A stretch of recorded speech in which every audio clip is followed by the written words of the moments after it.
Et grâce à lui, on a réussi. En partie, hein, dans le fond, en partie. Mais ça vient d'André.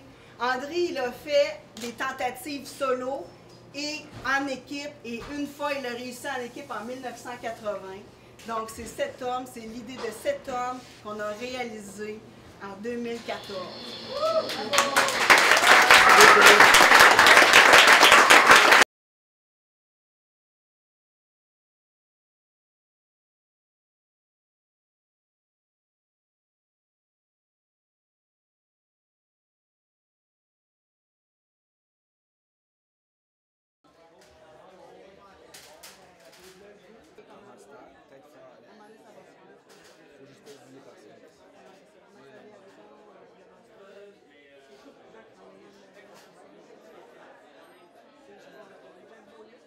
Pour moi, la partie humaine, la partie échange, la partie d'évolution était hyper importante.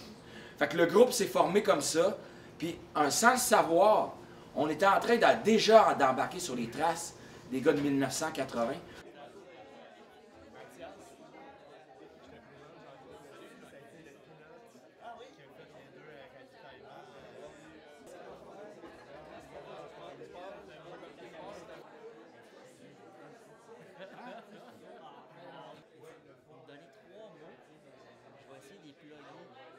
Il a plugué Ouagadougou, balayeuse. Ça va être le retour au Fait qu'on s'est demandé, est-ce qu'on... Et à force d'avancer, on est arrivé de plus en plus près. On s'est assis, on a regardé, puis toutes les causes avaient assez de valeur pour qu'on puisse les appuyer. Que ce soit les enfants, Sainte-Justine, le cancer. On a vu des super aurores à Montréal, hein, les gars? On a vu, hein? Ça a l'air que je m'émerveille un petit peu trop. Mais, donc, non, Marie, c'est un nuage. J'avais ça dans moi! Puis elle dormait sans meilleur en plus. Oui, c'est vrai. Donc, c'est ça. Autre chose. Ce qui est important aussi pour nous autres, puis pendant l'expédition, on le fait, et là, je lève mon chapeau à une de mes très, très bonnes amies, Andréane Collin, qui est ici. Andréane Collin.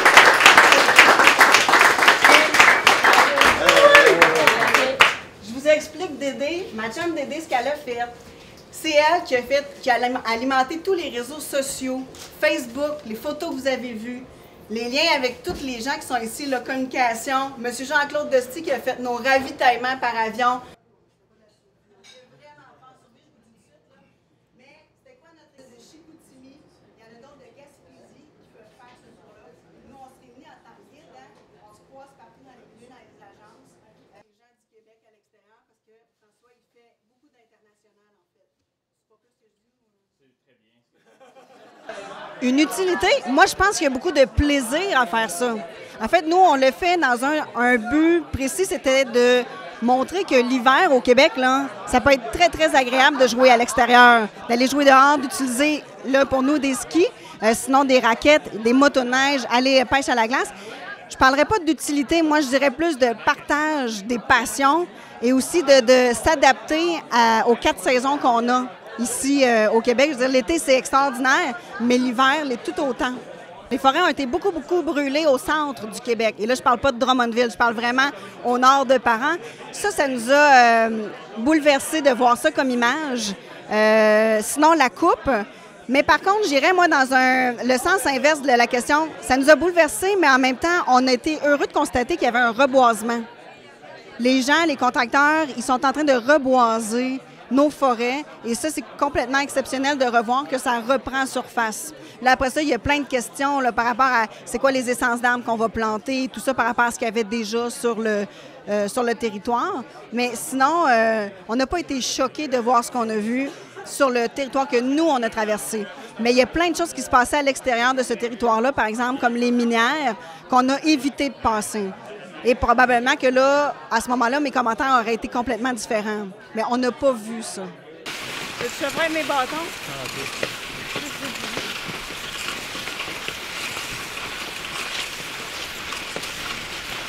En tout cas, le monsieur Michel, là, il avait l'air très enthousiaste. Est-ce qu'à un moment donné, tu as eu l'envie d'abandonner? Jamais. Je n'ai jamais eu l'envie d'abandonner. Pour moi, peu importe où je suis, dans n'importe quelle situation, il y a toujours une solution.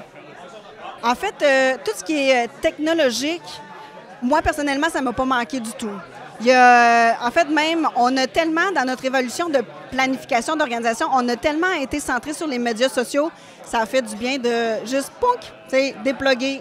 On n'est plus du tout sur Facebook. Nous, ça a été repris en charge par d'autres pour nous. Ça fait vraiment du bien. Je pense qu'aujourd'hui, on est chanceux d'utiliser, en fait, les moyens technologiques. Comme téléphone satellite, on a été chanceux. On s'est fait commanditer justement par Global Star.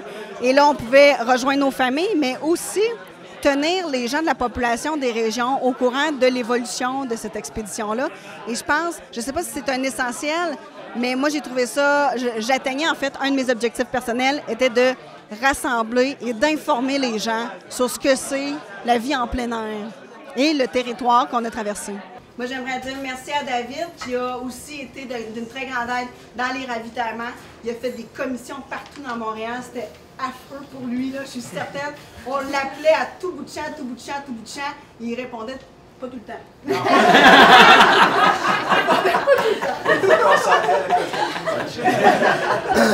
Assurément, c'était pas parce que je voulais pas leur parler, mais parce que j'étais occupé. Non, il avait une super date. C'est ça qu'on a.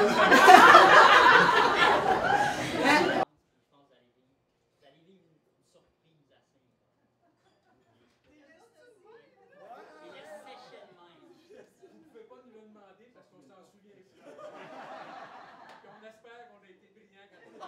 Jacob en a subi les contre-coups. Vous avez peut-être vu ses doigts. Qui est assez vieux pour connaître des méthanes?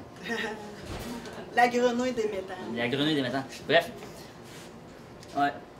Il y a une espèce d'usure qui se crée avec le froid qui fait des fois on commet des erreurs qui normalement sont banales, mais dans notre cas, ça devenait presque vital. Ce qui est arrivé probablement, c'est le chaud, le froid. Peut-être il s'est échappé de l'essence sur les doigts. Puis ça a fait que ses doigts ont gelé, il a fait des grosses cloques. Puis imaginez, skier en tenant les bâtons contre les pouces, ça a été excessivement pénible. Puis tout le monde, je pense qu'on a eu des problèmes au niveau sensoriel, au niveau neural. On avait comme des fourmis dans tous les bouts de doigts, tous les bouts de pieds, parce qu'on avait chaud dans le jour. Puis le soir, il faisait extrêmement froid. Fait que tout enflait. On avait de la difficulté avec nos articulations. Ça a été rough. On a eu un hiver. C'est un highlight, ça? Oui, c'est un highlight. C'est un highlight parce que. Imaginez la patente. On est marquant, c'est plus marquant. Rigoureuse, en fait, à faire. On n'a pas eu d'éléments dramatiques, là. On est plate un peu. Il y a un sentiment de fierté de voir que l'objectif qu'on s'était fixé il y a 34 ans, de motiver des gens à connaître, à voir leur territoire, à découvrir leur territoire, se concrétise par cette expédition-là. En fait, compte un retour sur la traversée du Québec. Et ce que je trouve d'intéressant, c'est que 34 ans après, ce sont les mêmes objectifs qui motivent les jeunes à faire cette expédition-là. Donc, faire connaître le territoire, parce qu'effectivement, c'est un territoire qui est difficile d'accès, mais qui est merveilleux, qui est fantastique. Mais il faut le découvrir un peu comme ils l'ont fait, à hauteur d'homme, en ski, en raquette, en expédition. Et de les voir refaire cette expédition-là, pour moi, c'est comme un grand plaisir de voir que ça existe encore. J'ai essayé de respecter leur défi. Il y a une feuille de route qui est intéressante. Quand on regarde leur feuille de route, le carnet de bord de ces jeunes-là, c'est assez impressionnant. Je ne pense pas avoir de conseils à leur donner sur un plan technique. Par contre, sur le terrain, pour l'avoir fait à 2 reprises en équipe, de l'avoir tenté en solitaire, c'est sûr que je me permettais des conseils. Vous devriez plutôt passer à tel endroit plutôt que tel autre. Mais ça restait leur choix. Un choix d'équipement différent du nôtre, mais 34 ans plus tard, c'est un peu normal. Mais j'essayais de ne pas m'immiscer trop dans leur projet. C'est à eux de découvrir et au même titre que nous, dans le temps, en 80, on n'avait personne en arrière pour nous donner des conseils. Je trouvais intéressant qu'ils fassent leur propre recherche. Et je suis resté ouvert au questionnement. Ça veut dire que quand ils nous ont dit, bien, on aimerait discuter avec toi.